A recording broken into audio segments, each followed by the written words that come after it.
and then moved on to do more of that work down here in Southern California. He earned his MA in political science from Cal State Long Beach, and he got his PhD in political science from UC Irvine. His research interests revolve around political economy, labor inequality, economic democracy, and worker and community ownership, Mexican, Chicano, and Latino politics, racial and ethnic politics, immigration, and social movements. He's the co-author of a book that was named Best Book in Latino Politics in 2019 by the American Political Science Association.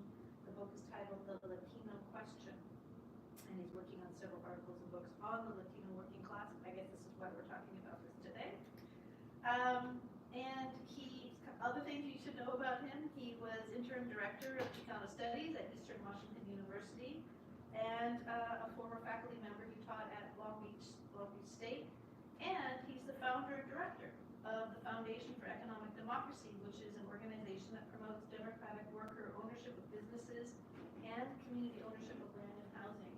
So lots of stuff to talk about with our friend this afternoon, in addition to this very provocative and interesting talk. So welcome, and thank you for Thank you so much. Okay. It's always a little weird to hear other people. I'm just the guy that like does stuff. People ask me to do stuff, and I'm like, okay, I'll sign up for that. Sure, I'll help with that. Like, and slowly but surely, like, the CV starts to get, added to. I wanted to thank Art, my host. Thanks so much, and Professor, for hosting me to talk about the Latino Working Class in Asian MAGA. What do you think about that title? Kind of catchy, isn't it? So I wrote some stuff down. I have ADHD, and like this stuff in my head is all connected. You ever see that meme with Charlie from It's Always Sunny in Philadelphia? That's how I feel most of the time. And I was telling him I'm gonna find my impulses to use the whiteboard because otherwise it's gonna be messy if I do that. So I wrote some stuff down because as I thought about this presentation, also want you to sort of know who I'm influenced by. This is really kind of one of the things that has driven my whole intellectual life. Is the study of work, the experience of work, and how work is organized does not necessarily constitute an important category study within mainstream social sciences. I was talking to my colleagues right here that tell me that I'm a political scientist. What do political scientists usually, mostly mainstream, what do they usually study? Voting patterns, polling, elections, and that stuff is important, it is. But how often do people do that? When was the last time you did it? Elections. That was in November. A lot of stuff has happened since November. A lot of stuff keeps happening daily. So you're gonna see how my experience really growing up as a working class kid has really influenced a lot of the questions that I have, of the questions that I feel sometimes get left off out of those kind of conversations. And I want to start with sort of a story because I was lucky enough to actually do, even though my Spanish is, I was born in Mexico, but I grew up here, so my Spanish is good. It's good for conversation, but they asked me to be on TV in Spanish language, in front of Telemundo for the election. And I was like, oh, I can do that. And so I'm they're asking me questions and my brain just blanks. How do I say that in Spanish? And so I want to tell a story about that experience because it was really interesting. And this is kind of where I wrote it down. There I was in the Telemundo 52 Los Angeles newsroom. Picture. Another colleague, my friend colleague took of me. And I was providing live expert commentary on live television as the 2024 election results slowly began to trickle in. It felt good to be able to share my thoughts I had spent a lifetime developing as a political scientist, focused on Latino working class issues. At the beginning, we dealt with questions about what to expect, and I always urged some restraint because the early returns always favor the East Coast time zones, obviously. And if you start looking at maps, what color do those maps start looking? Okay. What color are a lot of those states? Red.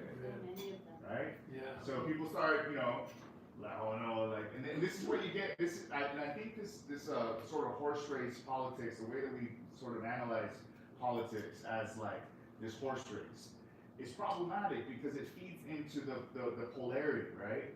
Like you start seeing a bunch of red states who are up because, and also like, you know, which areas like are easier to count. Lower population counties, rural areas are easier to count because if you got 1,000, 2,000, maybe 10,000 people living there, it doesn't take you a long time to count those ballots. And then cities sometimes take weeks to count, right? But when you're trying to do this on live TV and trying to do the horse race, it looks like something's like, no, we were winning. What happened? Now we're losing, right? And so one thing I like to remind people is that that while the political landmap of the United States skews heavily red, as you can see, this is actually a few years. Oh no, this is 2035. Maps can be deceiving, particularly because land does not vote. This is a land map, right? And I'm sure you all seen this.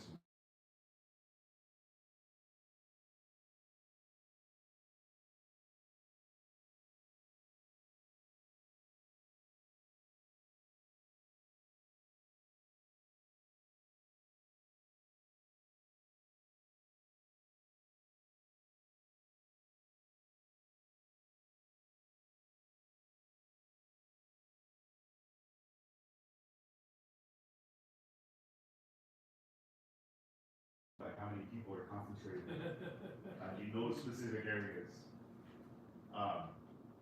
And this map, which kind of accounts for population size. Do these maps look different?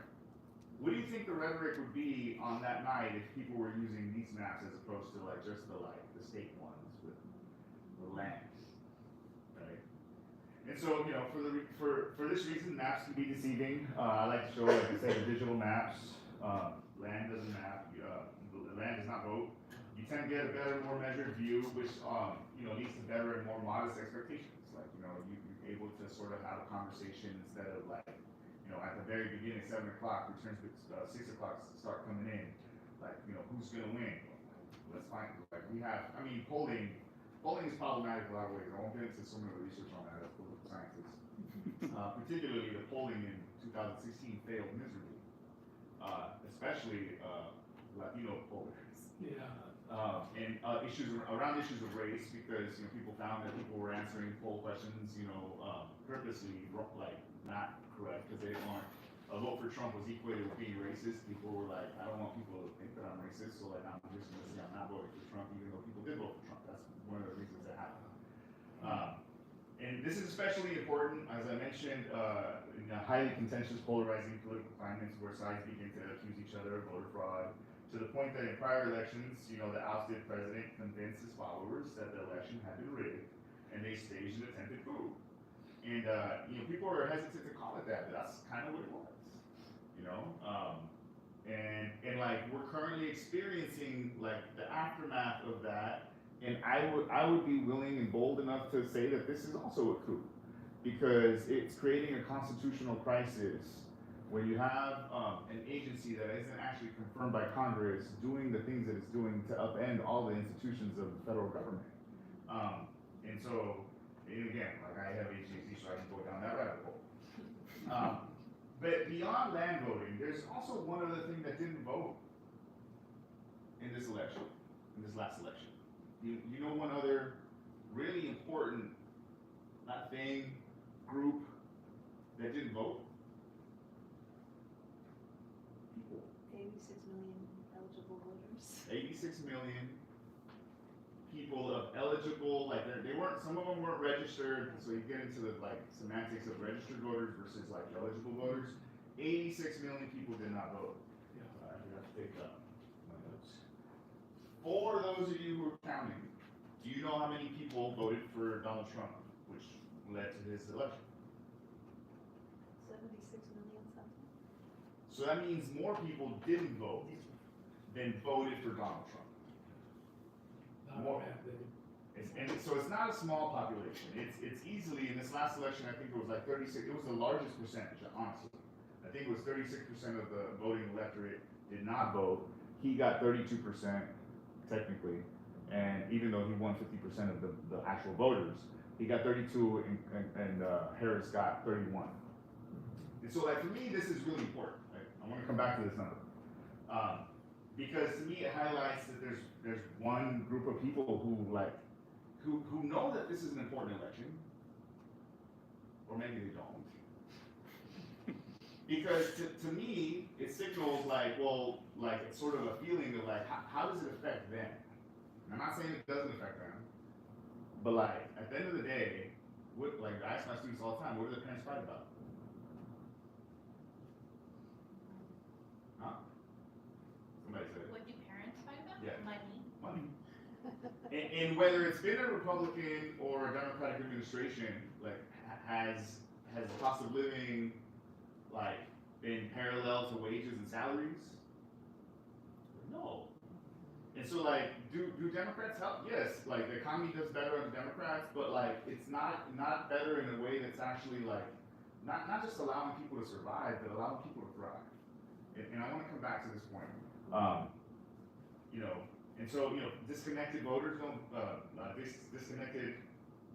disaffected voters who haven't been shown anything worth voting for, as opposed to something to vote against. And I'll come back to this point because that's one of the things that I think Democrats sort of fail to do, is that they don't give people a vision of where they're headed. It's just, I'm better than that guy. And I think obviously for a lot of reasons, there's a reason for that. So anyhow, there I was. Again, I had this slide. So 36% of the country's voting eligible population did not vote in 2024 general election. So there I was with another colleague from CSU Channel Islands. We were on TV, making some points about the economy and whether presidential nominee Harris had a chance. And I was already skeptical because I hadn't felt like she really distanced herself enough from President Biden's agenda. His presidency did stabilize the economy to some degree post-COVID, and things were okay. But okay isn't great.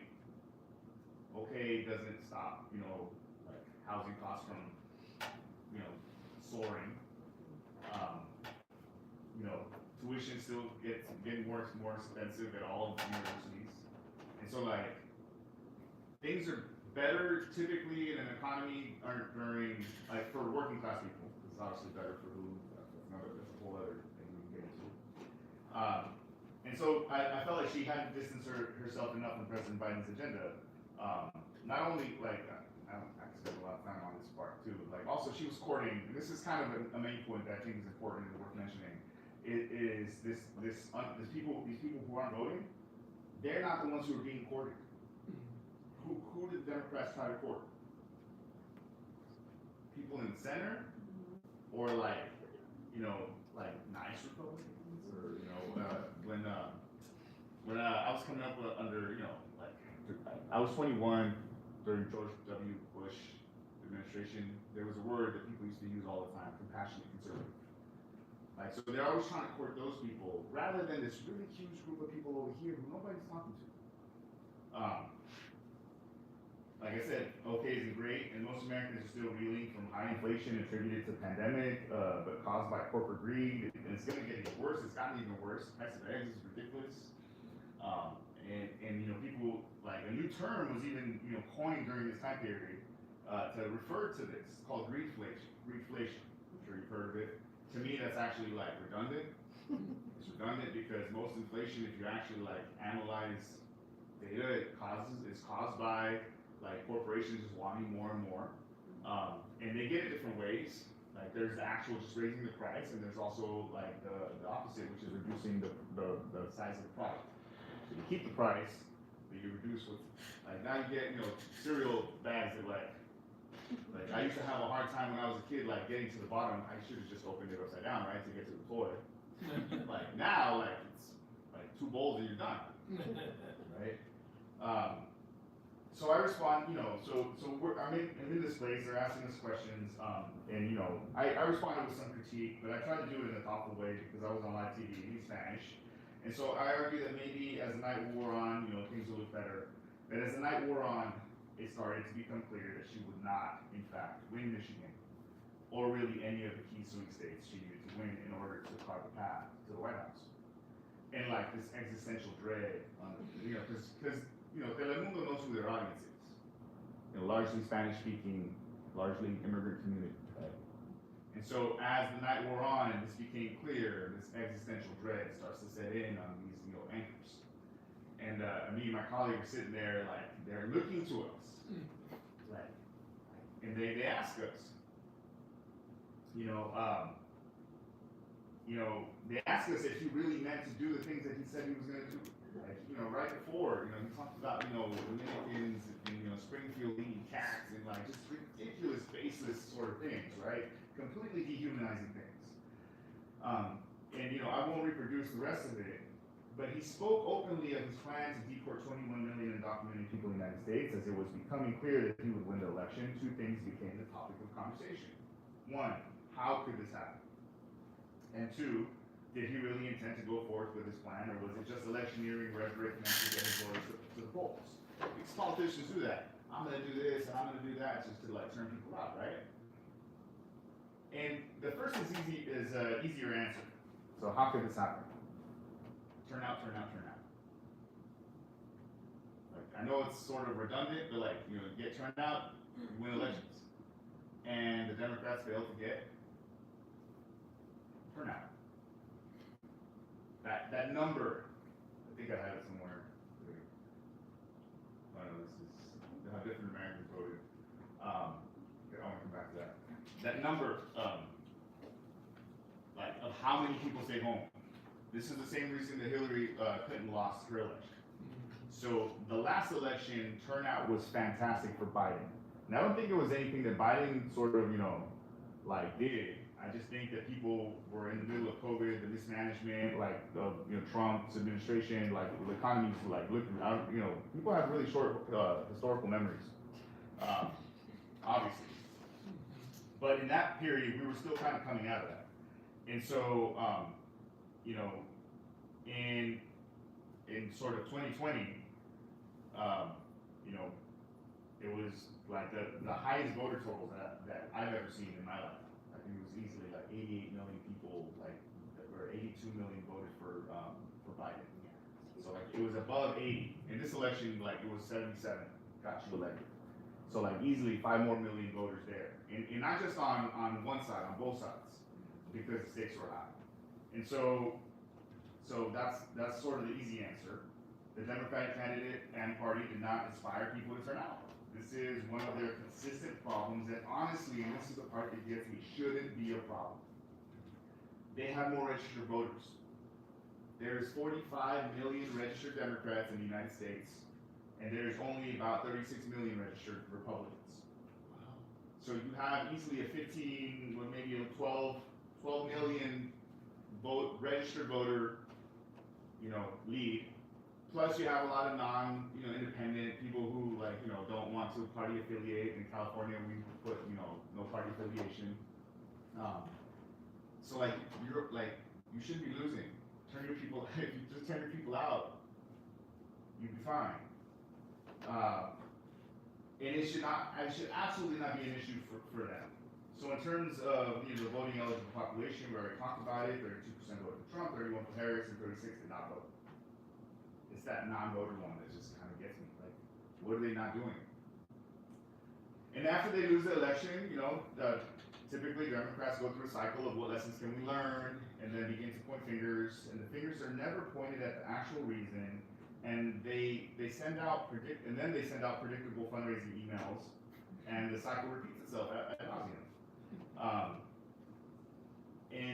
I'll get into sort of that piece in terms of pointing fingers in a little bit. But I want to get back to the questions on the night of the election. So the host asked me and my co-expert, Dr. Raul Moreno Campos, with looks of fear and dread, as I mentioned, if we thought Donald Trump would in fact pursue the planned deportations. And I can kind of tell that they wanted us to do the things are going to be fine, and I'm sure it's overblown sort of hoopla, right? And I could tell they were looking for us to say you know, something positive and to give viewers at home a sense of pause and even maybe calm for us to answer that the things are going to be all right, and you know, he wouldn't really pursue the deportations, or at least, you know, as drastically as he had been trying to.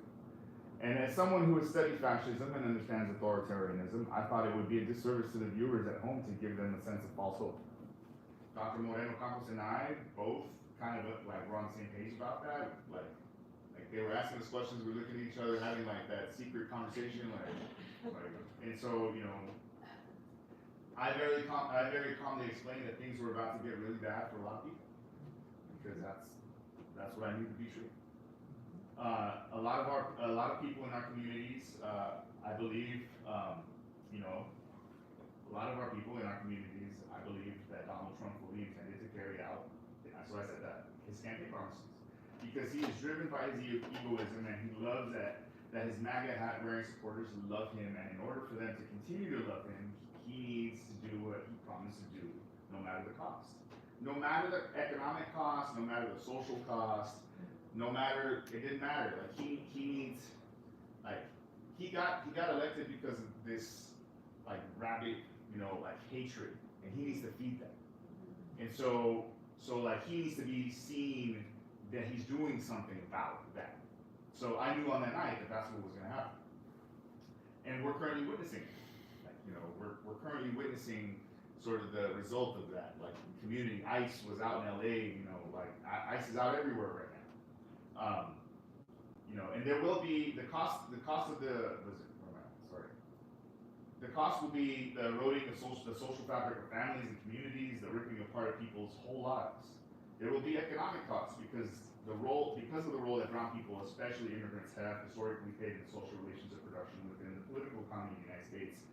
Whole industries will and are already being affected. We saw what happened in Florida when they passed their anti-immigrant bill that was going to punish businesses. People stopped showing up to construction sites. People stopped showing up to field sites. Food is starting to rot, and that's going to continue to happen, and it is happening. So I remember at this very same point in time, that right before the election, like some wealthy, like agribusiness type people, like approached Donald Trump and say, "Hey, can we get exemptions for our workers?" Yeah. Right? Which, you know, of course they're going to do that because, and this is why, for me to understand Latino politics, you got to understand the political economy of where we sit within the historic role that we played in the United States. So Dr. Moreno Campos and I sat there and tried to explain that this in a measured way, not to be alarmist, but so that viewers at home could prepare. And we both knew this because we studied American history and politics, especially as it relates to brown people. The U.S. deportation machine has had a fixation, if not a fetish, with blaming, targeting, and forcibly removing brown people, even to the point of removing brown U.S. citizens born in the U.S. So is Trump capable of deporting 20 million people? Logistically, that is a nightmare, but he's going to try it. Like, can they actually do it? Like, I don't think they can. I also think, obviously, we're like a couple months in. They're not doing it. Why? Because people are resisting. Yeah. So, like, and I'm gonna talk a little bit about like the hope that gives me. On that night, we argued he would, and we knew he would because the U.S. and also that's another thing is the U.S. had already attempted mass deportations. You know, during the Great Depression, there was the Mexican repatriation where they deported between 2 to 5 million people, a quarter of which were actual American U.S. citizens, people who were born here. And he's, you know, like his birthright citizenship stuff, like it's like you know, a lot of people like to point at Trump and say, oh, he's awful, he's the worst. Like a lot of the stuff that he's doing is actually stuff that this country has done before to different groups of people. So if you understand that, like this is just like a more heightened iteration of that, plus with social media, it just feels different. You know, during the 1950s, they had, you know, Operation Wetback. You know, so this is a cyclical thing, and you know, like I think I'm skipping ahead, but you know, what Obama is referred to in immigrant communities? Anybody know? You know that? The deporter in chief. Deporter in chief. Yeah. Because if you actually look at who deported the most amount of people over the last 20 years, Obama actually did, because again, Democrats trying to impress the compassionate conservatives. I don't know what's compassionate about sticking kids in cages and, you know, on buses. You see the picture of the buses with the baby, the car seats. So this leads me to sort of my next topic. The Latino, or you've already noticed that I prefer using the term brown, because I don't get into the what's the difference between Latino and Hispanic, and the A versus the O, and there's a whole conversation there that we can have, and I think it's important to have. But for the purposes of this, I switch back and forth between Latino and the brown population, especially when you take a look at historically, even demographically. Who's the largest group of Latinos in the United States? Anybody? Well, name some Latinos. Name different kinds of Latinos. Mexicans. Who else? Puerto Ricans. Dominicans. Cubans. All of them, and Salvadorians, Guatemalans, Central Americans, like so many more. So if you added all those people together, which group is the largest?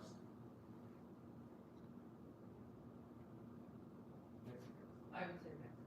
Yeah. What percentage do you think they are? Of illegal immigrants? Huh? Of illegal immigrants? No. Just We're not even counting undocumented folks Right. because they're not documented. So actual people that are counted in the United States, there's forget the number. I just remember the percentage. Out of all of the Latinos in the United States, what percentage of Latinos are Mexicans? 60 60? or a little higher. Yeah.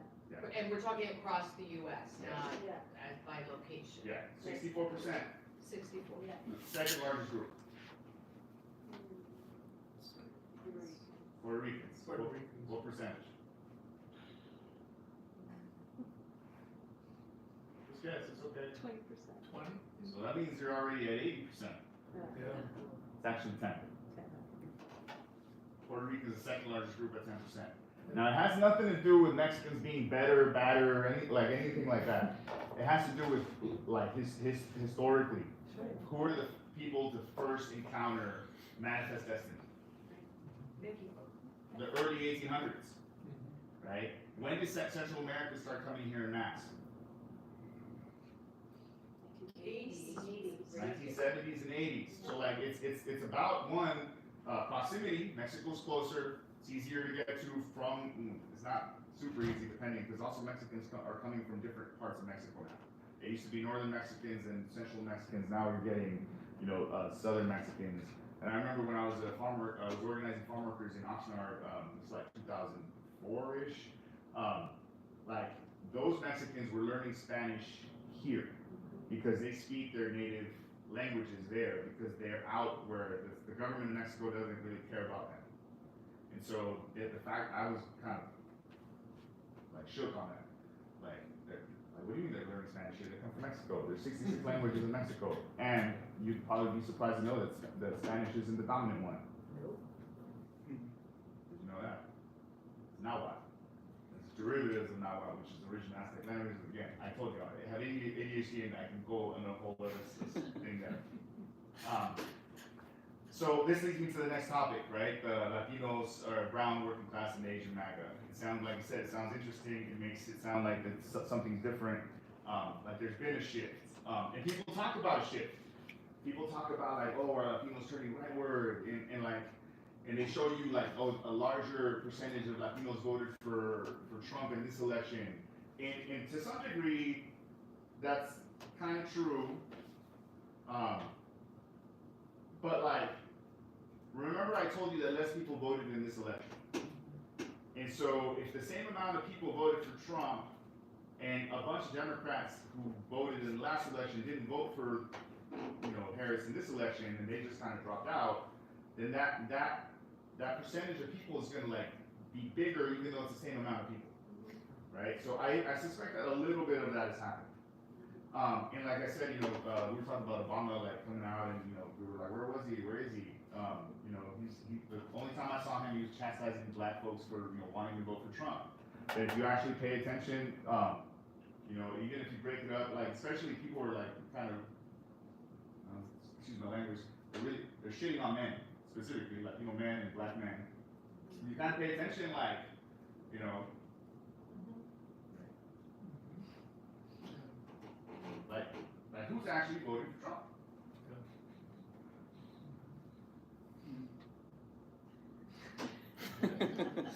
Like it's not this other, you know, and I'm not saying that like there isn't people who did. My argument is actually that you know, that people generally, working class people, specifically Latinos, as I'm talking about them, they're not ideologically strident. That they don't like, they don't associate their whole, you know how MAGA folks do? No, like this, I don't know who they're gonna vote for in the future. It's a cult. It is, and you know, the problem with cults is that like once the personality like goes away, there's infighting, there's who's gonna take over the cult, like there's a whole thing, right? And not that I'm actually really interested in that, like I'm not, because to me, I've seen that cult sort of wax and wane. Like that cult is a derivative of the Tea Party. And before that, it was, you know, I remember being a student at Cal State Long Beach when the Minutemen were there. I don't know if you all know the Minutemen. They're these, you know, like vigilante organization that patrols the border on their own without anybody asking them to. Sometimes even on private property, other people's property. Sometimes even on native reservations that kind of like are both, you know, that like that's one of the reasons we can't build a wall all the way through, because it crosses native reservations that like are in both countries that are sovereign. So even if they wanted to, they couldn't. And then even where the wall is built, like some of it's actually built on the inside of the United States. So like parts of the United States actually end up on the Mexican side. And then they want to build parts of it in Mexico to try, and they're like, Mexico's, no, you're not doing that. Anyhow, you know, so back to this sort of point that I'm making is I actually don't think that it's actually people being more conservative. That this idea that the man is shifting rightward. The Democratic Party was even bold enough to blame brown and black men specifically for not voting for them. There's a whole slew of them. You just look up the op-eds and the articles. Like a lot of people are saying that. Is there something going on? I think there is something going on, but it's not specifically the voting that worries me. And like I said, there might be something to this. It's not enough. Because if you look at how people actually voted, they vote how they usually vote. Latinos voted higher in this election for Trump than in previous ones. Is it because they're moving right? I don't think so. I don't think many voters in general, especially not those amongst the brown working class, are, like I said, ideologically strident or swayed by either political party's specific values. I think they care about how it, like, is it going to impact, are things going to get better? In that moment, they might vote with their gut, even though I know that things are not going to get better under Trump. Like in the last, 2 months, like what's the price of eggs? He said he was, on day one, he said he was going to fix prices. Didn't do that. Instead, he started firing people. That doesn't know that now there's people on the street, which means there's less money going into the economy, less people purchasing things. That's going to have a total negative effect. I don't think many voters in general, like I said, while in this election it looks like Latinos are turning right, many of these same voters, especially working class Latinos in the Southwest, turn out en masse for Bernie Sanders. Like the Southwest, where the majority, so like, you know, if Mexicans are 64% of the Latino population, most of them are concentrated in the Southwest. Like, that's actually one of the times that Obama came out. He saw how Bernie was doing in Latino communities in the Southwest.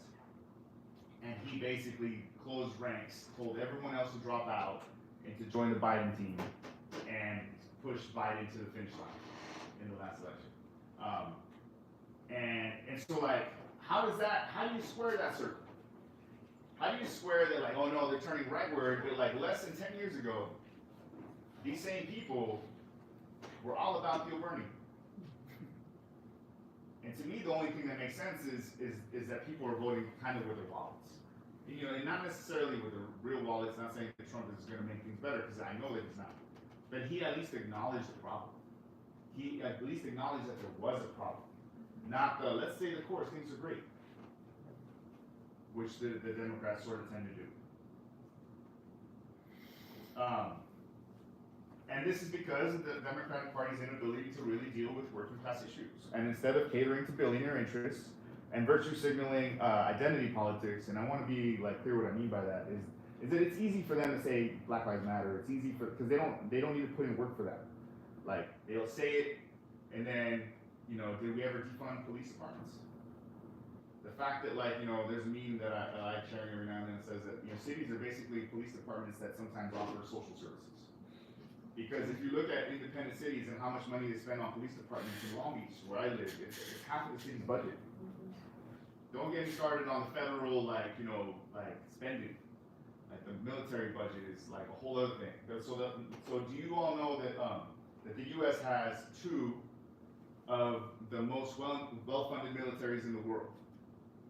Right, two. Yeah, we have like our actual military, which 25 countries combined don't even spend that much that we do on it. And then we have the U.S. police force, which now a lot of them operate as militaries. Like the kind of equipment that they have tanks. Like, if y'all remember the Ferguson photos, they showing up in tanks for a vigil, for like a peaceful vigil. Like the kind of weapons that the federal government is giving them access to that they buy, they use those resources for that. And so instead of really pushing for transformative change or to improve working conditions, the Democrats have a problem of not being able to square the circle where who funds their party, corporate donors, and who do they say they represent, working people. You can't do both, because if you want to uplift working people, what do you have to do? Pay workers more. Allow unionization, and when you pay workers more, who gets less?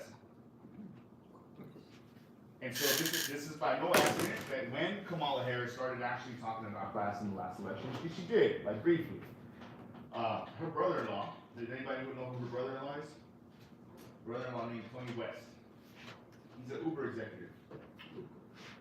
Who's part of her advisor crew.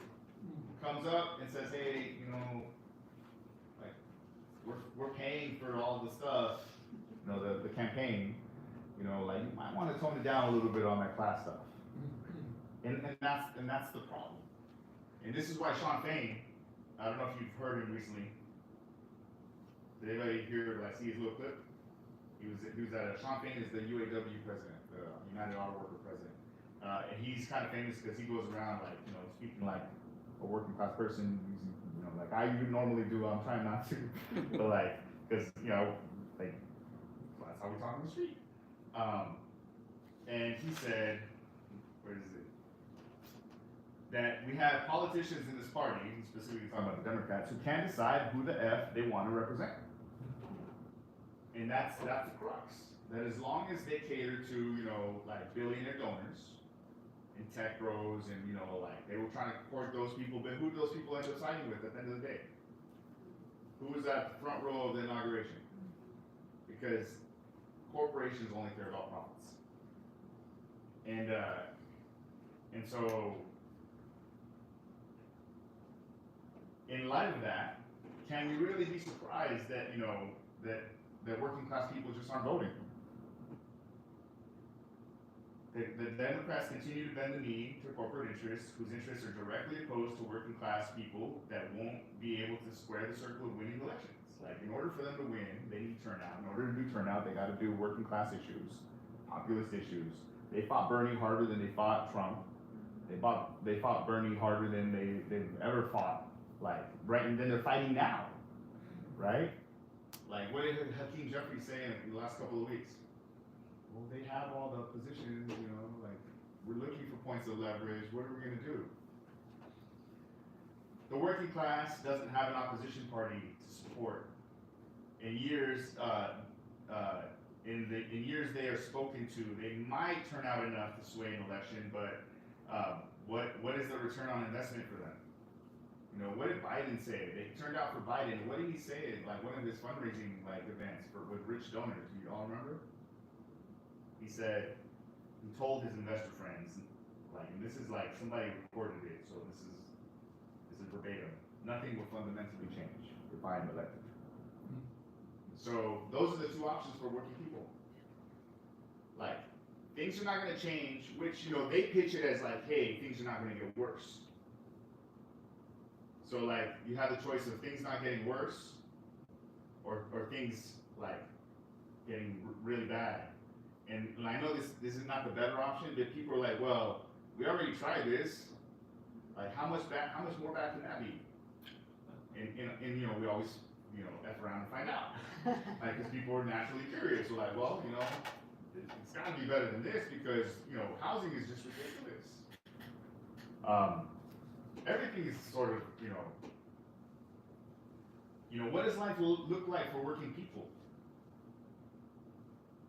And things continue to get worse. Now, I'm not saying the Democrats don't actually do decent things, that they support unions, they're friendlier, they'll actually listen to, they're open to having conversations with working people. You know, sometimes they put good people on the NLRB, they put decent people like, you know, one of my favorites was, you know, the FTC chair, was named Khan, her last name is Khan, who was actually going after corporations. They were investigating corporations to even do the trust busting to break up trusts, like giant monopolies. I'm not saying that they don't, but it's not enough, and it's not in a way that like hits people's pocket. And so, you know, I can show you all the slides and all the data about, you know, where people are at. I get a lot of this information from the Economic Policy Institute. If you ever like get bored, just go digging around there, and you'll find amazing information on sort of where people stand with, you know, with sort of economically. You know, I think the U.S. has become more racially and ethnically diverse over the last 2 decades. But what that means economically is that, you know, because people of color are in this society expected to make less, that like, you know, incomes are actually kind of, you know, decreasing. Sort of the, you know, the data on, you know, like, and I know it's hard to tell because they're all different shades of blue, but like, you know, incomes, so like white,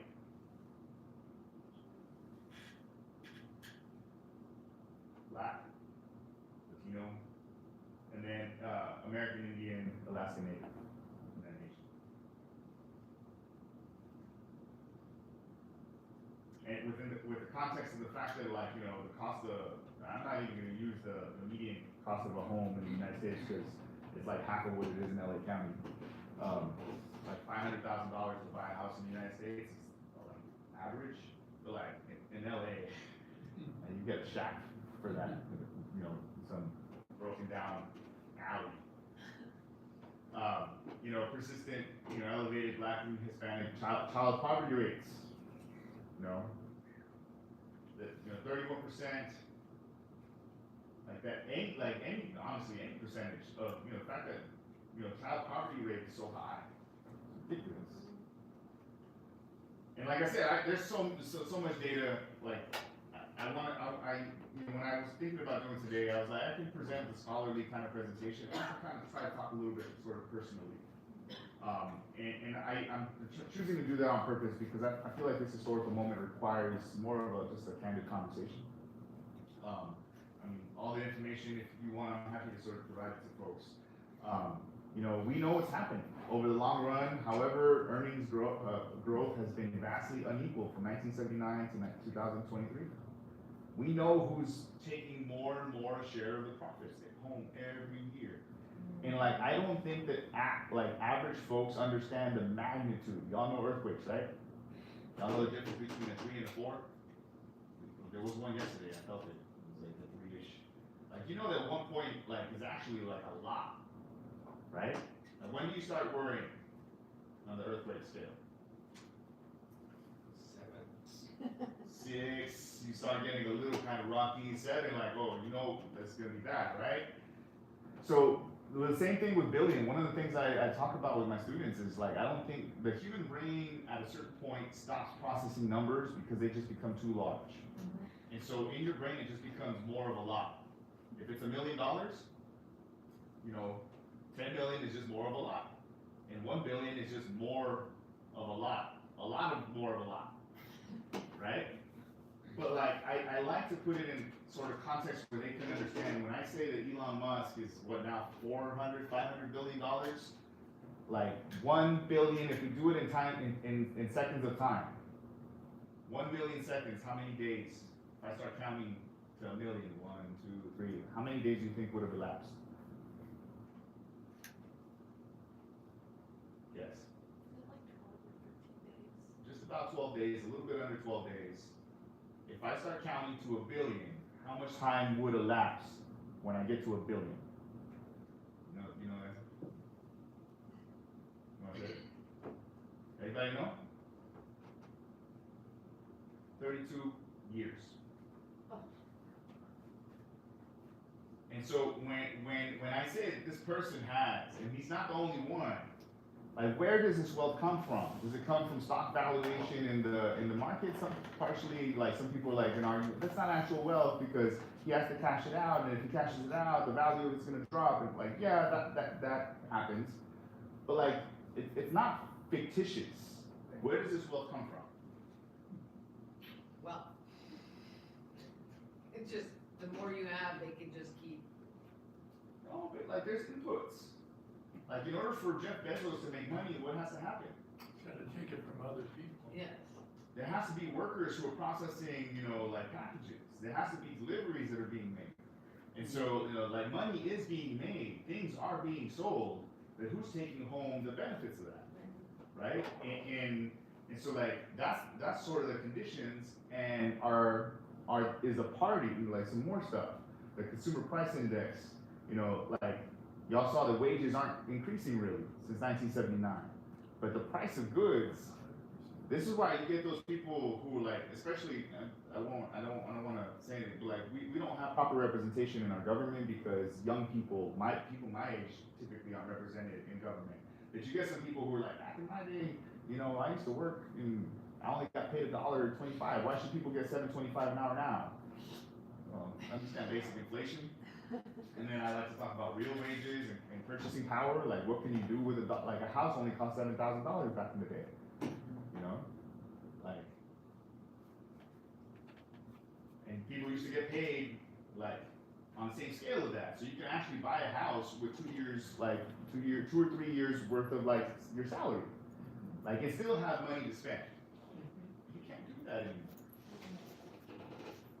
And so, in between their 2 jobs, an average American takes a moment to celebrate the Dow hitting a record high. Because that's how we talk about the economy. You see, like, the stock ticker on the news, oh, the economy's great, And I'm looking around at everybody, like, who's struggling, like, who is it great for, right? And so, within this context, how are working people supposed to vote for a party that rides along as if everything's okay?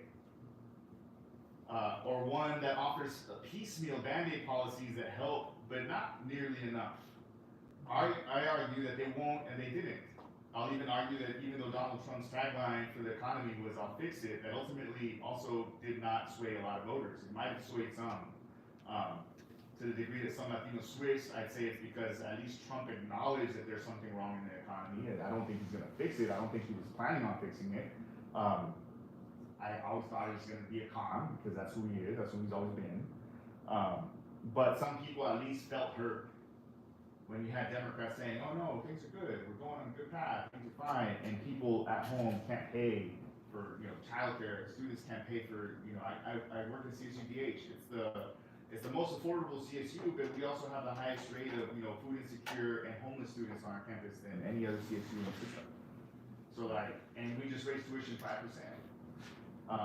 Then we're getting a new sports athletic sort of center. So that's supposed to make students feel better, but then enrollments are dropping, and it's like, well, how supply and demand, even if you just have basic economics, supply and demand works. You're paying more for less. I won't get started on our facilities. Your facilities are fantastic. I wish I could teach you this. And so as I reflect, one last thing on that part. I don't think he's going to fix it. We're all seeing in real time what he's doing. It's going to have a massively negative impact on the economy, because you can't terrorize the people who are responsible for us being able to literally eat without having a lasting impact. It's going to have reverberations. It's going to have a ripple effect that's actually going to be more like sort of shockwaves. Like the egg thing, you know, it's just one aspect of that. And don't get me started on eggs because that's actually just reflation too. Is there bird flu? Yes, it's not as drastic. I was speaking to an immunologist yesterday who was telling me, yeah, it's not actually as bad as people are making it be. They're using that as a reason to raise prices, which they always do. And so as I reflect on the current moment, as I sit with it, I can't help but feel that it's familiar. My mom and my dad. I felt this existential dread before, especially when we're talking about deportations in the Latino working class, and I felt this before. I feel like we, like those of us who are old enough, like I feel like we felt it before. We've been here before, and to some degree we have. At the risk of dating myself, I grew up under Reagan, and then Daddy Bush, not Junior. And I grew up in Pete Wilson's California. Some of you probably too young to remember that. Happened way before you were around. But I vividly remember. I especially remember the commercials. They keep coming with like scary music in the background, depicting us as if we were cockroaches. It's grotesque. Like you have access to YouTube later, go on YouTube, Pete Wilson's like campaign ads. And I remember that as a kid. I remember Prop 187, where they try to ban sort of services, you know, hospital care, education to kids that were undocumented. That was, you know, not Trump's amendment. That was, you know, the good old days. Quote. And most of all, I remember the days that my mom or my dad didn't come home when they were supposed to. I was a latchkey kid. Y'all know what a latchkey kid is? Kind of, you know, parents left for work early in the morning. We got up, took care of ourselves, got us to my older sister and I, she's 4 years older than me. Like we made sure we got out of the house, walked to the bus stop, took the bus to school, elementary school, and got back. So our parents were gone before we woke up, and our parents were still gone when we got home from school. And that's what a latchkey kid was, basically. Like, you know, you didn't have a babysitter, you had no daycare, you just lock the door, right? And this is a time before cell phones or even beepers, right? And so I remember the feeling of when my parents didn't come home when they were supposed to. My older sister and I said we get ourselves together. And I remember when it started getting dark and my mom wasn't home yet. I remember asking my dad where she was, and I remember the look on his face, like holding back dread and trying to be strong. But I could see it in his eyes that he didn't know. He didn't know where my mom was. And he didn't know what to tell us. And I didn't know. And what do you tell a kid when you don't know? And I remember that feeling that I had in my gut. And this feels like that.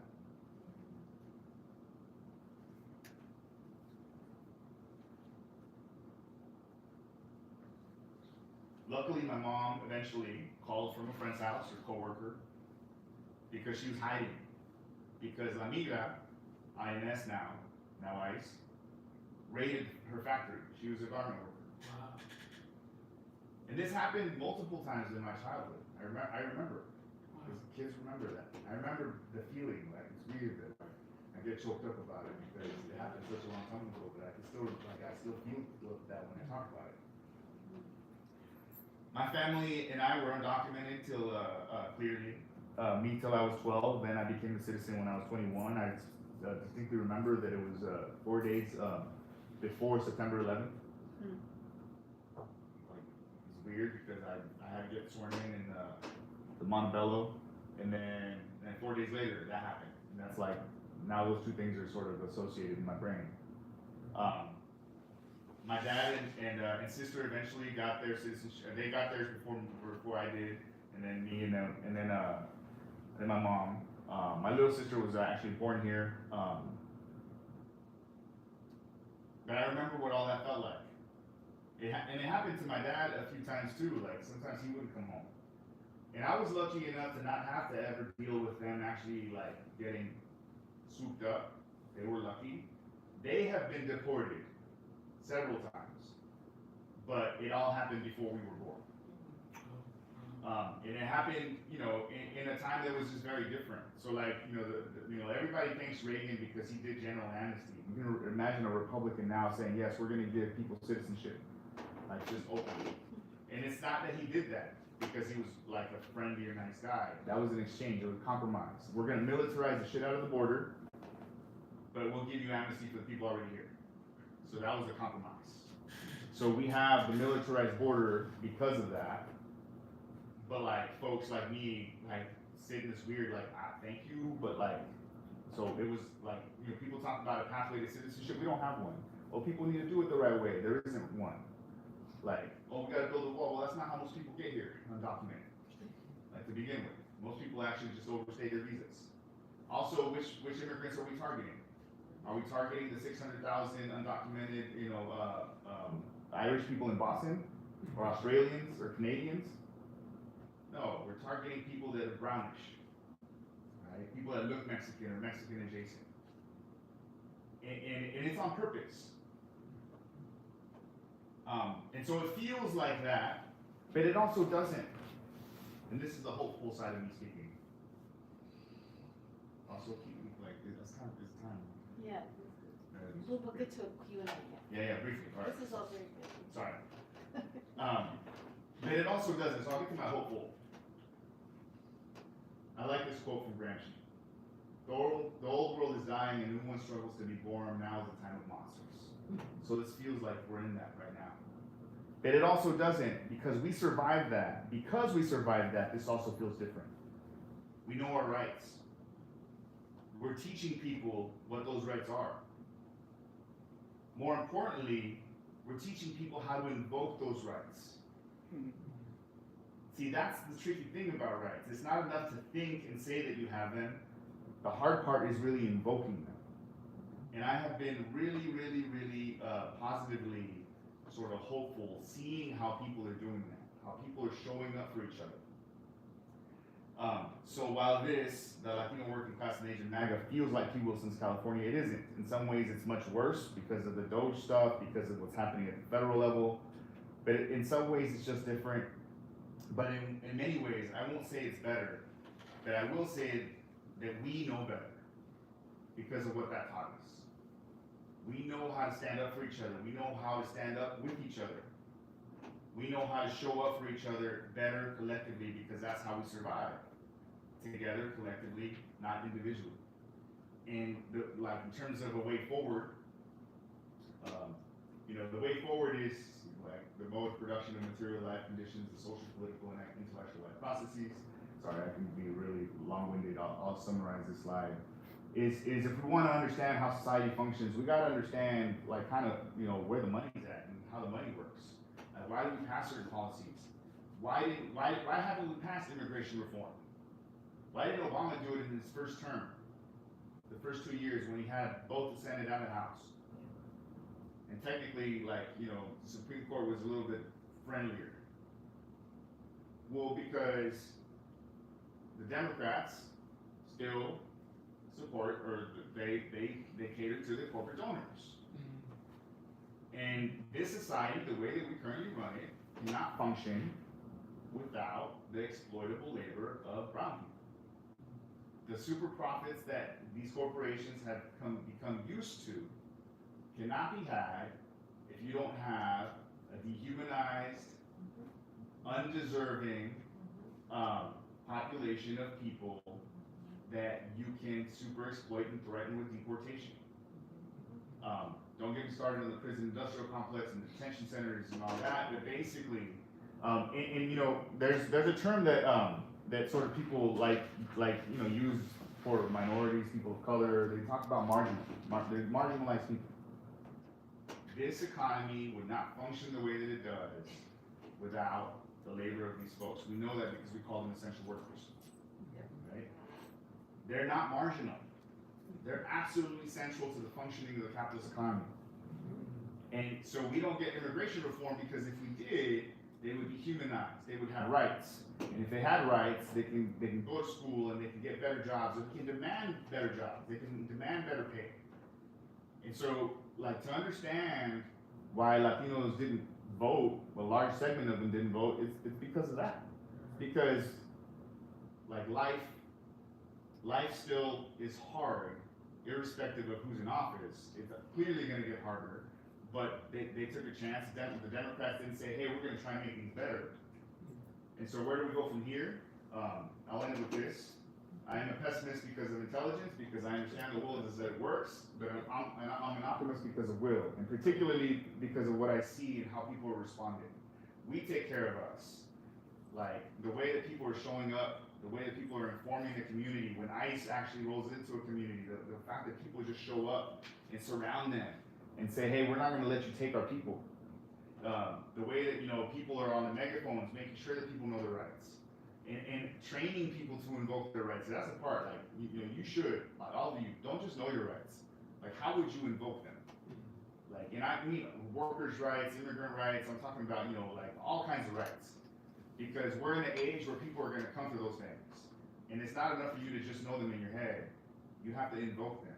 And to me, that's sort of it can't just be about this policy or that policy. Like, if we're gonna move forward, and we're gonna, like, do an alternative, which is, I didn't get a chance to get into the other stuff. Feel free to follow me, like, I have social medias and whatnot. We have to build a better economy. Like, ultimately, for me, that's the critique. Is that it can't just be about fixing this little thing or that little thing, or even increasing wages. Like, we can increase wages, but what do landlords do? Hey, they got more money, we can get more money. And so we have to find like an economy that works for more people. And to me, that's actually like a belief in democracy. Like, we have to create democratic economies, solidarity economies, where we still have the things that we need, but the people that benefit from it are the people who are doing it, who are needing it, who are, like, creating the value and the wealth. And so I'll end there. I know like I said, I have ADHD and I can just go all over the place. Thank you so much for allowing me to come and talk to you all, rant to you all for a little while. So we have time for questions if you want to hang out and stay with us and chat. Any questions or? Yeah, you touched on it a little bit, talking about like engagement with it and how they start what steps do you think the Democratic Party could take to get that 86 million people who didn't vote? So they don't have to reinvent the wheel. They did a really good job in the previous election. And what they did is they basically, like, partnered with community-based organizations who are already out in the community. This time around, their strategy was to bring on Oprah, to bring on, like, wealthy people, oh God, we started on, like, Dick Cheney, like, really, you're gonna bring, like, which to a lot of people who've been, like, clamoring, like, what are you doing for the last 20 years, was, like, a slap in the face. Like, these are people that a lot of community-based organizations, that they do a lot of damage in our communities. And so Dick Cheney is a war criminal. And you're gonna have him try to, like, instead of, like, you're always pushing right where you're gonna get into the ratchet effect, like in politics, where, like, you just keep, so since Clinton, there's a triangulation. Like, the Democrats basically just position themselves this way of wherever they're at, which is problematic as a strategy, because the further they move right, the further you move right, because all you're doing is moving in that same direction. And say they look that way, and they're leaving all these people behind. If you look at, not that I'm 100% on AOC, but the way she won her election against an incumbent, like, leader in the Democratic Party. He had been there for years, so it wasn't just some person who had just been there for a little while. And the way that she did that is she went door to door talking to people who normally don't get talked to. And so, like, but she started to, Harris started to talk to working class people, and then she got told not to. And she listened. Yes. At what point does the tide turn? Like, I know we don't have a crystal ball, but you've got the intelligence. I mean, in terms of the pessimism, but also the optimism that goes here. Like, at one point, this is something that I rack over. Like, if it's about the economy and bank prices, at what point do people decide, like, yeah, we're in a bad state of mind? We're not. Because what I ask, when people did not show up to vote, what they thought was going to happen, or if they did vote against their own self-interest. But I'm just wondering, like, at what point do you decide, like, yeah, things are not getting better? They're not better, obviously, but what's the breaking point there? That's hard because like slow rightward shifts normalize you to, oh, this is just the way that it is, right? So you get used to that. You know, like for those of us that teach, you know, sometimes we have difficulty teaching students about alternative economies that, like, you know, because we've already internalized individualism. We've already, like, I had a little thing written about individualism, achieving the American dream. Like people are focused here. And so the tide turns when we start saying, hey, how do we do this together? Like, you know, and also not relying on Democrats to save us. I don't think they're going to. Like, I mean, currently, literally, that's what's happening. Like, the same guy they fought, Bernie Sanders, is the only person I see actually going out, trying to rally the troops, trying to do something, you know, trying to get people on the streets. And I think that the tide is kind of turning. The thing that always worries me though is that, like, you know, if we elect a Democrat the next cycle, that people are just gonna go home and pretend like everything's fine again and go start, you know, doing brunch again. And because there's a lot of things that are just deeply flawed in our system, and it's gonna require us to do things differently, and it's gonna require us to lean on each other in ways that we just haven't.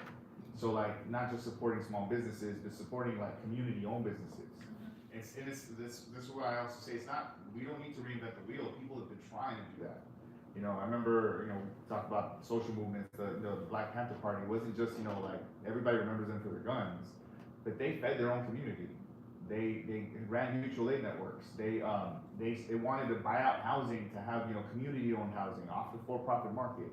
They were trying to build out not just, you know, black capitalism, you know, with black owners like Jay-Z and, you know, like people like black folks who own businesses and still making billions of dollars. They were trying to have community-owned businesses that, you know, have to turn a profit to stay functioning, but also provide jobs and provide goods and services to the community that needs them. And so, to me, then that's the exciting part of what I study. Like, I talk about this because it tends to be like, oh, on people's minds, but I think the tide, like, is turning. You see people showing up to protest all over the place, not allowing ICE people to take people. And it's not just brown people that are doing that. Like, white folks are jumping in and saying, hey, we're not gonna let you do that. And I think that kind of solidarity is really important. We also saw it when somebody allegedly took out a United Healthcare work, right? and we saw the disconnect. We saw the disconnect between how the news was covering it. Oh my God, this is shocking. And, you know, people on the Republican Fox News side of the news spectrum expected their constituency to feel the same. And across both, working class people on both sides of that aisle were like, United Healthcare is a parasitic organization who makes billions of dollars off of denying people healthcare coverage. And then also people realizing that is violence. That your actions, your decisions literally lead to millions of people dying every year, hundreds of thousands of people dying. And so, like, like, not that I like quoting presidents, but you know, JFK famously said, you know, those who make you know, peaceful revolution impossible make violent revolution inevitable. And so I think we're in a historic period, honestly. I'm really tired of living through historic periods. I'm really tired of living through, like, it's exhausting because it's like one after the other. And so I think hopefully though, I like to think that the tide is turning because, you know, there is more examples of people like seeing beyond the stuff. Like, people are starting to tune out of just Fox News and recognizing, like, hey, we align on some stuff and we just need to do more of that. And also on the left and liberal side, because those are two different positions. I think we also, we get into like our factions, like, you know, Gramsci or Marx. Oh, but you're this kind of Marxist, I'm a different kind of Marxist. And when we get into the, like, that, like, we need to, like, really say, hey, what do we align on and can we work on that? Yes, we're gonna disagree, we're never gonna agree. I don't agree with my family members, my sisters. Doesn't mean I don't show up to, you know, holiday, I still show up to holiday events. Although I don't know if I'd do that if they were Trump supporters. I wanted to follow up on both of those questions, on your question and your comment, because I your work with co-ops and real grassroots democracy, and if that isn't, and I don't think a lot of people know about that. I don't think people know that there are spaces where people are imagining a different way to be, an alternative way to work and live, to make money differently, right? Like you were suggesting, you were hinting. So I wonder if you could say a little bit about that and what that kind of vision is and how where does that, like, at what scale are we talking? Because I'm thinking, this is a question for you too though, is this something where we start really locally and then build up to the national level? Or do we do it simultaneously? What are your thoughts? So like, About alternatives, yeah. real concrete things. Historically, there's already examples. Okay. So like, if you walk into a credit union and you walk into a bank, are they like a corporate bank? Are they functionally different? You do the exact same things there. Right? Go to the teller, you say I need some money or give me my account. So, but there's a fund. So like, in terms of it being different, we want it to be exactly the same, but it belongs differently. It's owned differently. That's the part that's different. It's not the way that the business actually runs. And so the credit union is basically a member-owned bank. Because after the Great Depression, like banks ruined the economy. People were like angry at them. And so they were like, we don't want to deal with banks. So we want to be able to do community banking. And so to me, that's a perfect example of like the local. But there is like state things and city things that we can do. Like New York has, they established a fund that said, hey, we're gonna have a co-op development fund. And if you're a small business and you want to run as a co-op, as a community-owned, like a worker-owned or community-owned business, and you can have a hybrid too, like where it's 50% owned by the workers, 50% owned by the community. A grocery store is a perfect example for that. Like instead of waiting for Kroger or like Albertsons to come and save you, like hey, we need fresh, affordable produce. Can we have funds to start up not just a farmer's market, but like an actual like grocery store that is owned by the people who shop there? Right? And so it has to happen locally because the hard part is people need examples. Yes. And in Southern California, there's not a lot. No. They're more sort of prominent in the Bay Area, Wisconsin. There's parts of the country that they have a long history. But it's also one of those things that and I hate to say it's going to take us a long time to get there, but it took capitalism a long time to get there. Sure. Right? They had to fight divine right, ideologically. They had all kinds of struggles that they fought to get there. Workers fought it all the way. Workers have historically fought it all the way, and indifferently. That's why we have co-ops since that time period, right?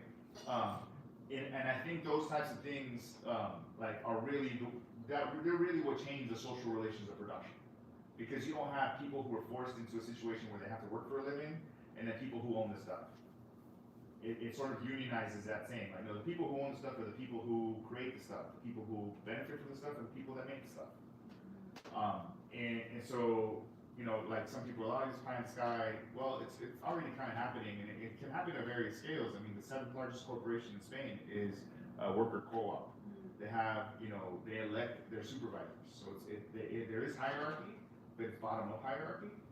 Like if you're treating your workers like trash, you're gonna get voted out. You might not get voted out of the company, but you're gonna get voted out of your position. There is pay scales, and the thing with democracy also is it takes time, right? But it also saves time. That's the other part of people. Like, I don't want to go to a bunch of meetings, but those bunch of meetings help people get on the same page. And once you've made a decision, everybody runs with it. You don't need supervisors supervising to make sure that you're not like wasting time or like people dragging their feet in this economy. Well, in this economy, people rightfully drag their feet because they don't get paid extra for hustling. And they're told to do stupid stuff. Yeah. Yeah, really, yeah. Like, if you ever see the movie Office Space, like, the guy gets 8 memos from 8 different bosses and supervisors, Mind deadening. It is. And so to me, like the way forward is building out those like locally like supported, community type spaces. Whether it's a community garden, then it's not just a like individual plot community garden, but like, no, let's grow some stuff here and let's sell it, on a sliding scale to community members. If we have extra, we can donate it to the local food bank. It's really building out those types of economic sort of, and people say, oh, those small potatoes. But yeah, if enough of us do it, and if enough of us fund it, people like me who like I don't want to have a worker-owned co-op, that I'm gonna work at. because I have a decent job, but I'll contribute to that. Like, can I just be like there's a local bookstore called Page Against the Machine in Long Beach. I'm always like, hey Chris, like, can I invest in your company? He's like, no, I don't need a return on this. I just like being here, man. Like, can I just like give you a monthly like payment so that I can come and visit? And I would do the same thing for like a kitchen. Like if there was a kitchen somewhere, like the dorms have kitchens. If there was a dorm, I would pay a monthly fee if I could just pop in and like, hey, you know what? I didn't want to cook today. Can I just like grab my food and I'm out? Those types of things. Sorry, I get really animated because that's really where I think we need to go. So it can't just be like unions are great, and I shouldn't say this because it's sacrilegious to say this. If union people catch me saying this, it's on recording myself. But like every 2 to 3 years, unions have to negotiate a contract, and who are they negotiating against? You know, and the owners, the people who own the stuff, and like you're gonna be banging your head against the wall. Well, if you were the owner, you still have tough decisions to make. That you all get to make them together, and the decisions aren't more profits for less worker safety, right? Like you have to balance some stuff out, but it wouldn't be one at the expense of the other. In our society, like it's just unsustainable to continue to do it the way that we're doing it. And also look at don't get me started on the reason these billionaires are problematic is because they wield political power. Like usually they pay other people to deal with that, but they're literally in there right now, like trying to run the government like it's a business. Yes. And the government is not a business, it provides social good. So like we need to also bring back a conversation around the public good and the public interest versus corporate interest or private interest. Like the reason that, we were talking about this before we get started, that like a lot of people don't realize that if the federal government shuts down businesses, there's a lot of rural areas that are gonna go without services. Because those areas are not profitable to have services in if we run them privately. The post office is a perfect example of that.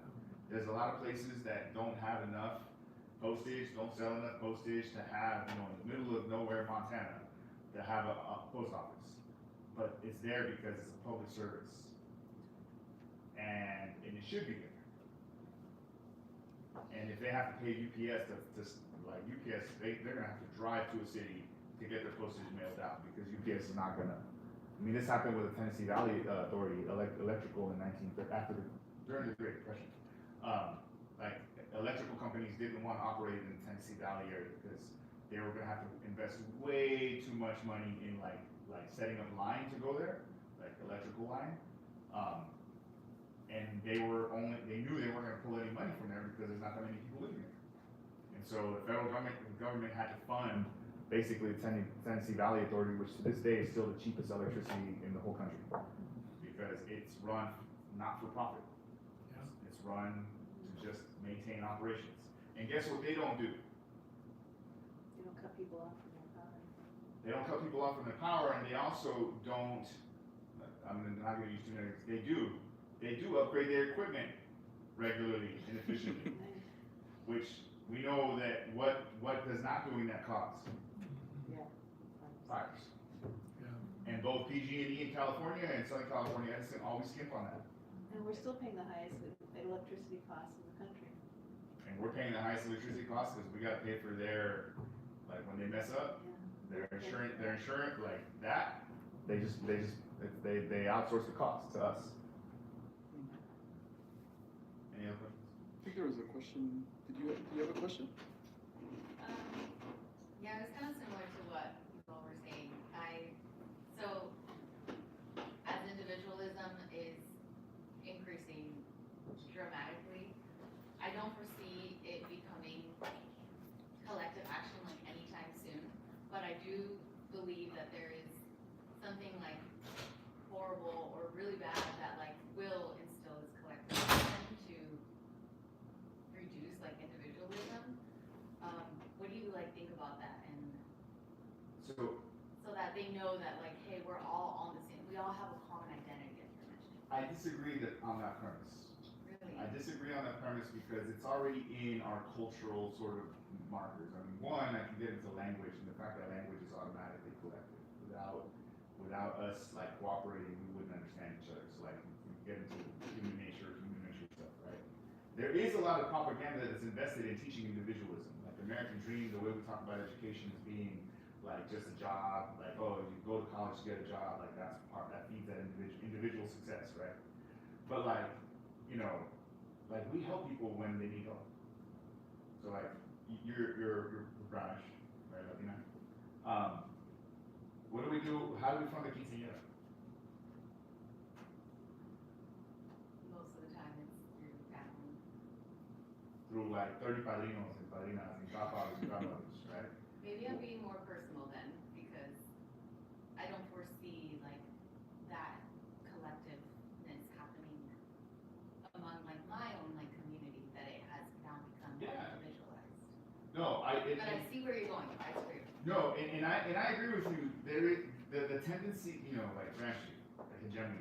Like there is an invested, there is a heavy investment in perpetuating individualism, because it gets us in our silos not to think about our collective, you know, like instead of moving out of a community, like we say, hey, I'm just gonna move to a better community, rather than like working with people like, how do we make this community better?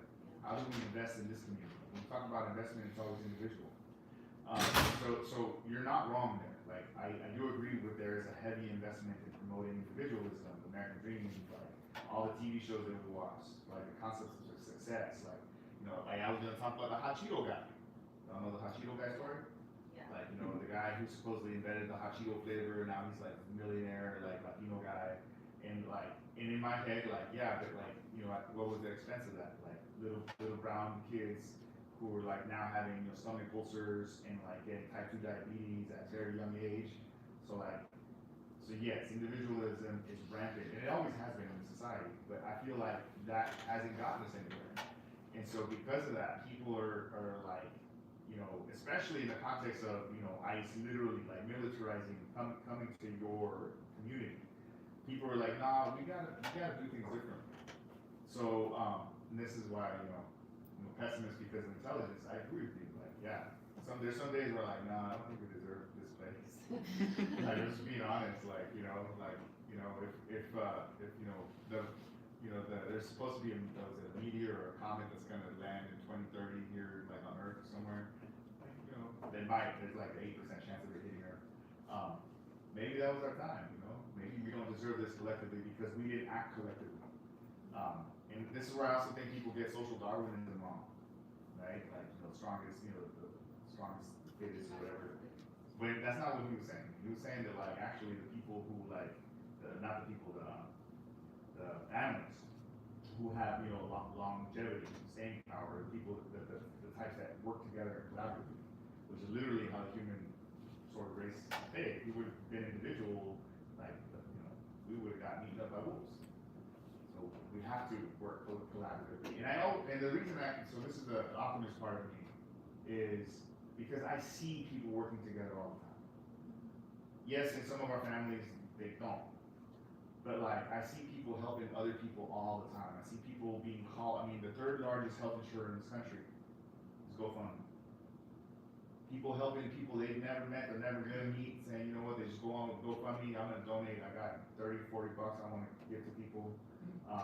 And there's all kinds of little examples where people show up for other people, that it gives me hope that like, if we start having conversations about what those things could look like, I have suggestions. I have, you know, like I don't pretend to have answers like, no, it has to happen this way. It's gonna happen a million different ways.